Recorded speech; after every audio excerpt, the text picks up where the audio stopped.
Welcome back. I'm David Gura. Marvel's most anticipated new movie, Black Panther, is already being deemed a cultural and global phenomenon, and the film doesn't even hit theaters until Friday. Well, the film's depiction of a nation ruled by an African king and superhero is already on its way to breaking advanced ticket sales, which feature a predominantly black cast. It's also breaking another record, becoming Fandango's top-selling superhero movie of all time. But the excitement for the film does not stop there. Take a look at this video of students at Ron Clark Academy in Atlanta when they learned that they were going to see Black Panther.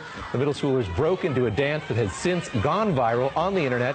And this post from Oscar-winning actress Octavia Spencer, who offered to buy out a Mississippi theater in an underserved community to ensure all brown children, in her words, can see themselves as a superhero. Well, this unprecedented blockbuster so far is hitting all the sweet spots and seems to be on track to leave a cultural impact with audiences everywhere. Joining me now to discuss the film is one of the stars of the movie. That's Winston Duke, here with me in New York.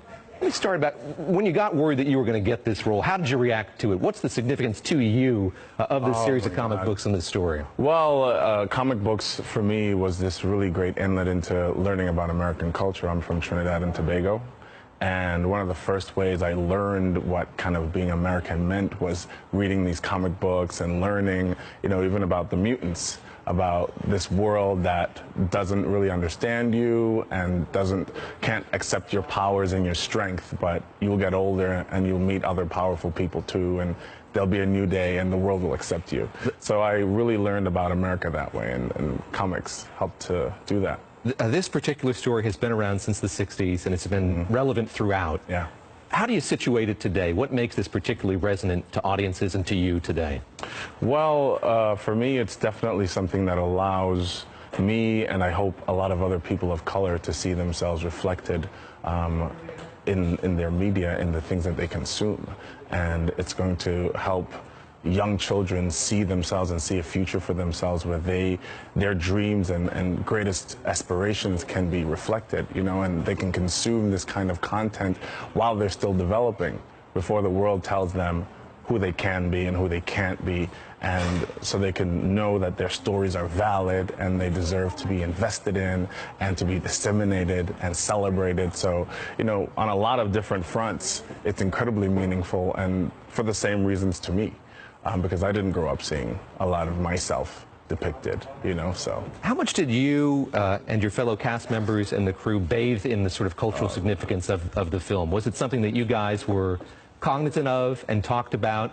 The fact that you had the cast that you had, the fact that we haven't seen a movie like this before? Well, I think we all went in knowing that it would have this cultural significance, but I, for one, made a really clear choice to divorce myself of what this could be and just really stuck to what is the job at hand. And I believe everyone collectively had a similar feeling. We know what it could be and we know what it could mean, but at the same time, what is the job at hand? What is the story we're trying to tell? Why is this story something important and meritorious just as artists and should be created? And we really just went in and stuck to the kind of grassroots actor-artist work of who's in the scene, who am I with, what's the story, where am I coming from, what do I want, how do I get it, how do I make a bold, interesting choice to do that?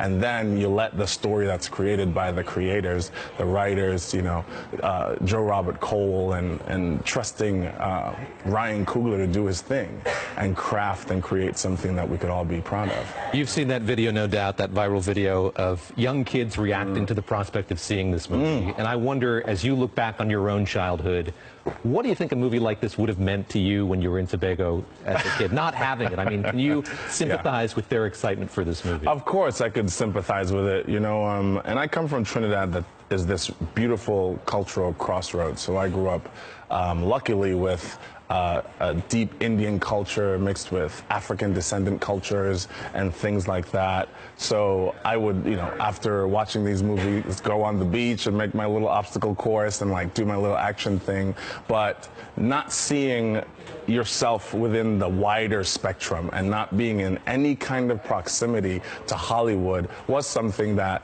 felt really distant. You know what I mean? So for those kids to see me they should at least be able to feel like, yeah, I don't have a father who's doing this or a mother who's doing this or anyone in my community per se who's doing this, but Winston Duke is doing this, or Danai Guarira is doing this, or, you know, Daniel Kaluuya is doing this, Lupita Nyong'o, and they look like me, they look like my dad, and that it's possible. You know what I mean? It makes so many more possibilities available for young children of color, young black children, you know, all the kids that are there, you know, that's part of the diaspora, and it's really beautiful to be a part of that. I want to go back to what you said, which is in the moment you had to divorce yourself from what this film could be. Yeah. Now that it's in the can, and now that we're a few days away from the release of this movie, how much have you allowed yourself to think about the possibility that could come from this movie, what it might lead to? What would you like to see it? Well, there's the movie, you know, and we did this thing, and then there's the event around the movie, and that's the thing that you could never imagine what that could be.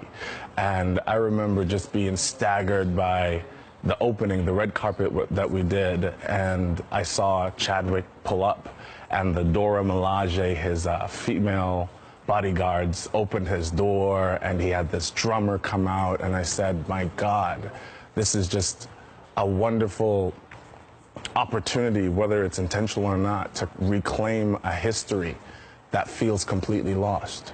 You know, a history where you don't get to see grandeur associated with black bodies.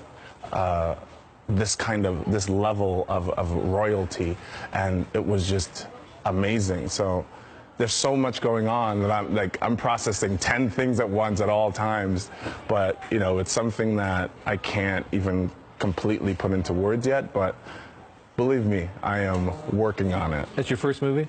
First movie. Congrats. And of all the things to do a first movie with, it's just amazing. Absolutely. Winston, thank you very much. That's Winston Duke joining me here in New York.